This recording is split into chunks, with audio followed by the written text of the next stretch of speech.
You are listening to the Your Empty Nest Coach podcast.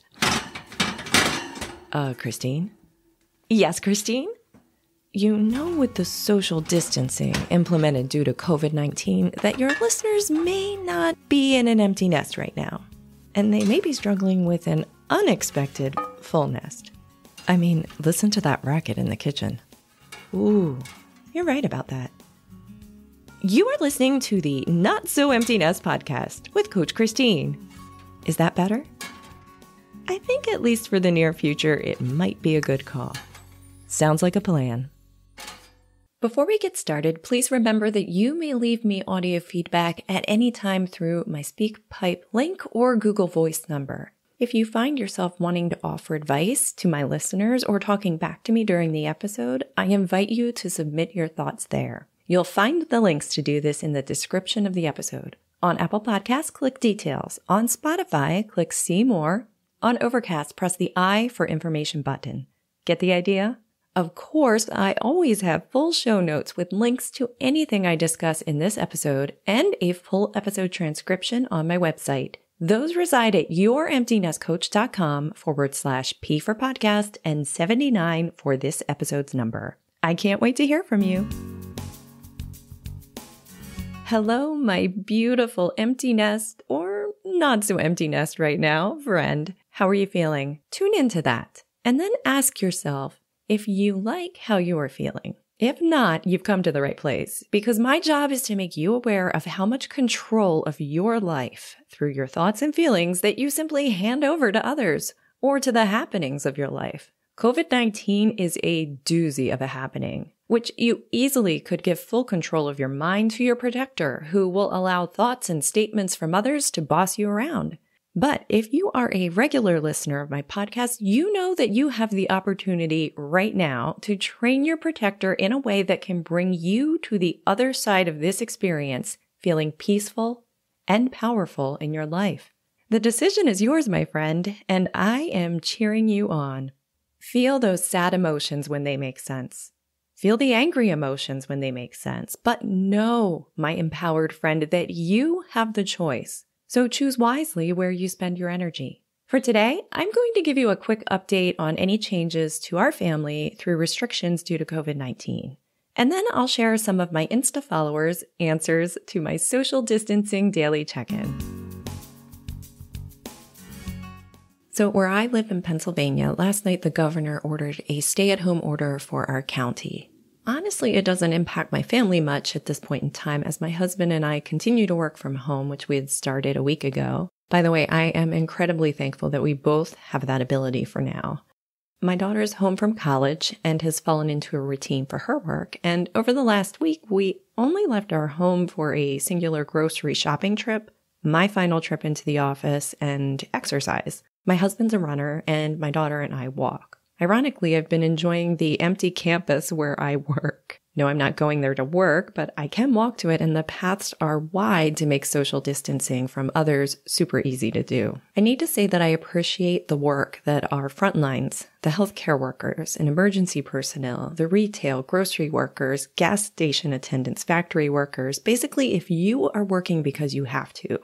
I appreciate all that you are doing for all of us on this planet. Honestly, I don't even know how to express my gratitude properly. So my husband was left with the gift of low immunity when he battled cancer over 10 years ago. I am a bit overprotective in his comings and goings and those he is around. This morning, I decided to put a new household protocol in place for package deliveries. I put signs on the doors to remind us all, myself included, that nothing enters the house before being disinfected. I flat out put a sign on the front door, do not use. We have a garage door, and using that specifically for things will help. The one exception I'm allowing is that we have a deck. Heading out on the deck for some outside fresh air, I'm good with. Unless I shouldn't be. If you're in a country ahead of where we are, and that's a concern, let me know what your life's like right now. We officially have outside shoes and inside shoes. We have no symptoms. However, we are still within a 14-day window of us being out and about regularly. I picked my daughter up from college, and My husband and I were both working 2 weeks ago. So testing as of this day here where I live is only available under certain circumstances, and it is only just now even becoming available. So I expect the numbers will rise in the area because testing's really just starting to become a thing here. The understanding that I have of this as of this date is that we can be carriers also and never have any symptoms. I'm doing these episodes to share with others as well as a bit of a journal for myself. It'll be really interesting a year from now. I'm hoping our understanding of COVID-19 at that time will be much clearer. One thing I would like to do is give a shout out to our local Wegmans. Maybe this is all Wegmans, I am not sure. But the protocols that they have in place for their employees, specifically the cashiers, is phenomenal. At checkout, I was never within 6 feet of the cashier. For a store that I'm fairly certain normally times their cashiers, this makes my heart happy. The line for a register was quite long, but everyone within the store was respectful of one another's space. I will note that I was there for store opening. That may make a difference. It had much the feel of a Disney park opening, but with more personal space and, no ride at the end. As for food, I made out pretty well, so that's a good thing. I'd like to say, well done, humans, on doing what we need to do. If you are in an area that isn't on lockdown yet in one way or another, be a good human and do it early. It's coming. I remember reading about Italy's warning only a week ago and thinking, oh, this must be a month away. Well, I'm already there. As for mental space for our family, I'm happy to say that as of today, our family is doing well. I'm quite clear on what is outside of my fence, and I am feeling really good about the training I have done over the last year in becoming the conscious, effective Olympian, or CEO, of my life. Presence is huge, and I have only become more certain about the importance of learning how to find presence throughout your day. I'll link in my show notes any episode that may help you through this time. And finally, I'd like to share a couple of Insta family shares of their social distancing check-ins.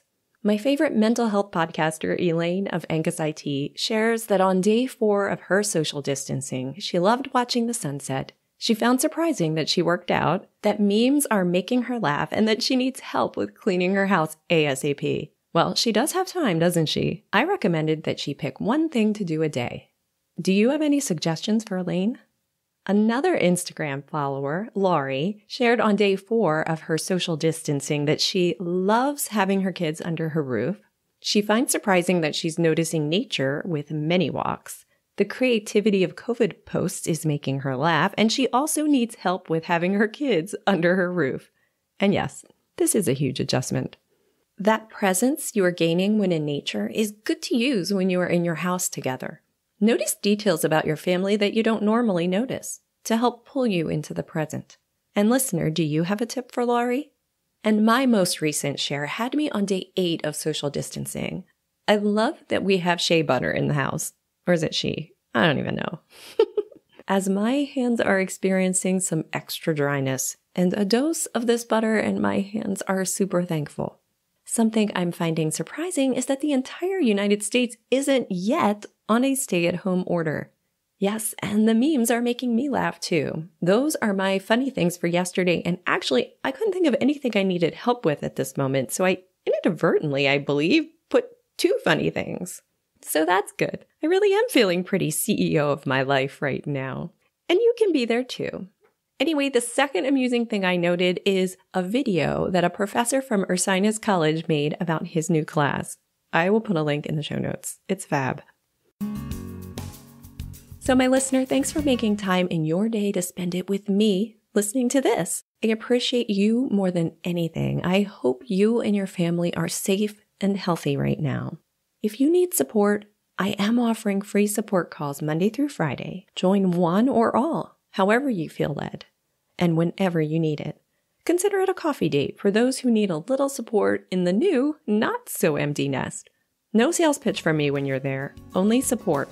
And with that, I remind you that you can handle whatever this day brings, my friend, and you are amazing.